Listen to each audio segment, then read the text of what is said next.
Nah, di sini ada cuitan dari Pak Mahfud MD ya. Setelah saya baca di sini, wah ada sindiran kepada siapa ya? Setidaknya sindiran pada saat Pak Mahfud MD diminta oleh Prof Yusril Issa Mahendra saat pada waktu lalu menjadi Kemenkumdang di era Gus Dur.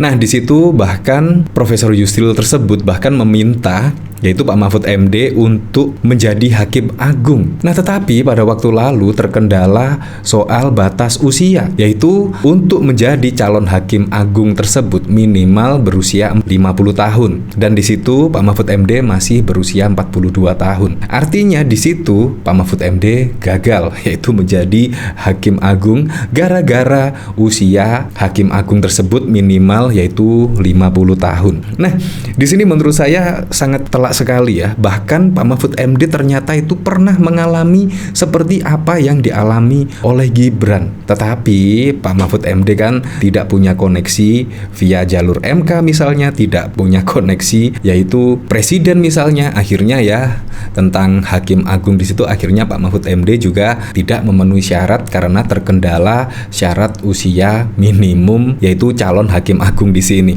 Nah, di sini Pak Mahfud MD yaitu dari tweetan di Twitter, tadi ketemu Pak Yusril di Undip. Kami bersahabat sejak lama. Saat Pak Yusril jadi Kemenkumdang era Gus Dur pernah meminta saya menjadi calon Hakim Agung yang akan diusulkan pemerintah. Tapi tak jadi karena waktu itu saya baru berusia 42 tahun. Syarat Hakim Agung saat itu minimal 50 tahun. Nah, dari sini juga kemudian saya masuk kabinet menjadi Menhan di kabinet Gus Dur ketika Pak Yusril mundur dari kabinet jabatan diganti oleh Pak Burhanuddin Lopa dengan nama Menteri Kehakiman dan HAM. Ketika ada reshuffle kabinet Menkumham, Pak Lopa digantikan oleh Pak Mersilam Simanjuntak. Nah, jadi di sini memang persahabatan antara Pak Yusril, Prof Yusril di sini dan Prof Mahfud di sini sudah terbangun sejak lama dan saat ini terpisah ya gara-gara gugatan di MK. Ya, tetapi namanya sahabat ya, tetap sahabat saja. Ketika di sidang MK ya memang di situ beda pandangan politik, beda dukungan politik. Jadi di situ bertemu di sidang MK sebagai lawan. Wow, tetapi juga tetap bersahabat. Disinilah yang keren ya, yaitu sahabat itu harus dijunjung tinggi. Apapun pandangan politik, apapun dukungan politik, persahabatan tetap terjalin.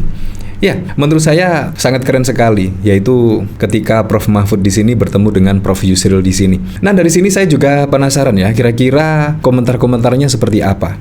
Nah, di sini dari Yanti, taat hukum ya Prof, nggak kayak dia yang main tabrak aja. Sorry Prof, kenapa fotonya harus difoto dulu, nggak langsung diupload. Di sini Pak Mahfud patuh aturan sekaligus menyindir dengan gaya keren, menyindir dan menyenggol dengan bahasa yang santun dan bahkan dari pengalaman pribadi. Bukan cuma karangan semata, kredibilitasnya bisa dipertanggungjawabkan mantap. Nah, apalagi pada waktu lalu ya, menurut saya juga apa yang dilakukan oleh Pak Mahfud MD sungguh keren sekali, yaitu bahkan mundur dari menteri ketika dicalonkan sebagai cawapres mendampingi Pak Ganjar Pranowo. Menurut saya itu sangat keren sekali, berani mundur. Wow, berani mundur. Kita lihat yang lainnya, misalnya Pak Prabowo Subianto juga ya masih menjabat sebagai Menhan, dan bahkan Gibran Rakabuming Raka ketika sudah dicawapreskan mendampingi Pak Prabowo Subianto juga masih menjabat sebagai wali kota Surakarta. Ya, kita memang bisa menilainya sendirilah seperti apa memang fenomena perpolitikan saat itu. Ya, walaupun sih di situ memang ada peraturan dari presiden, walaupun menteri menjadi calon presiden atau calon wakil presiden tidak perlu mengundurkan diri, dan bahkan juga kepala daerah juga tidak perlu mengundurkan diri. Tetapi etikanya kan ya biar lebih enak itu ya mengundurkan diri, biar masyarakat itu tidak curiga, wah ini menggunakan fasilitas negara dan lain sebagainya. Menurut saya mundur itu lebih bagus.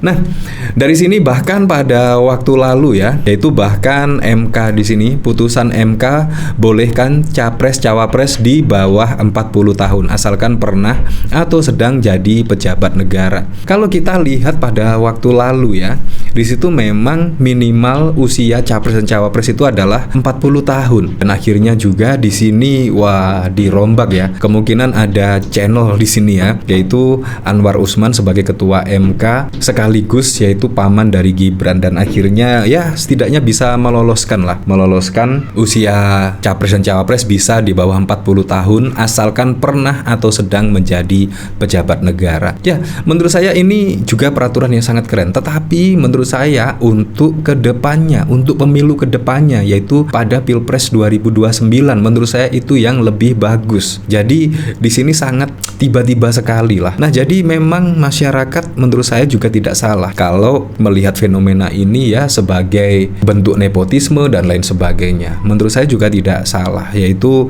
putusan MK di sini sangat kontroversi dan bahkan menjelang pendaftaran akhir di KPU tiba-tiba ada putusan MK yang sangat fenomenal dan akhirnya Gibran menjadi cawapres dari Pak Prabowo Subianto. Di sini sungguh ada skenario menurut saya sih. Nah, dari sini pada 12 Oktober 2023, Mahkamah Konstitusi MK menyatakan batas usia capres dan cawapres tetap 40 tahun kecuali sudah berpengalaman sebagai pejabat negara atau kepala daerah. Dalam putusannya, MK menyatakan batas usia minimal 40 tahun untuk calon presiden dan calon wakil presiden bertentangan dengan Undang-Undang 1945. Namun, seseorang berusia di bawah 40 tahun bisa mengikuti pemilihan presiden dan wakil presiden asalkan sedang dan pernah menduduki jabatan negara yang dipilih melalui pemilu, termasuk pemilihan kepala daerah. Nah, menurut saya di sini yang pas itu adalah untuk Pilpres 2029. Ya, menurut saya itu yang pas, tidak untuk pemilu 2024 ini. Ya, tetapi memang ya begitulah keadaannya ya. Dan bahkan dari sini gara-gara putusan yang sangat kontroversi di sini, Anwar Usman di sini dijatuhi sanksi oleh MK yaitu dicopot dari ketua MK. Nah, dari sini saya lanjut lagi ya komentar-komentarnya di sini. Di sini dari Aryadi, enaknya ada paman jadi bisa diturunin usianya. Di sini dari Kripto, saya kira lebih sepuh Prof Mahfud daripada Prof Yusril. Dari pakar intelek, mantap Prof. Politik itu sementara, persahabatan selamanya. Halus banget. Titip salam. Taat hukum, tidak seperti Samsul obo-obo MK dulu baru bisa jadi cawapres.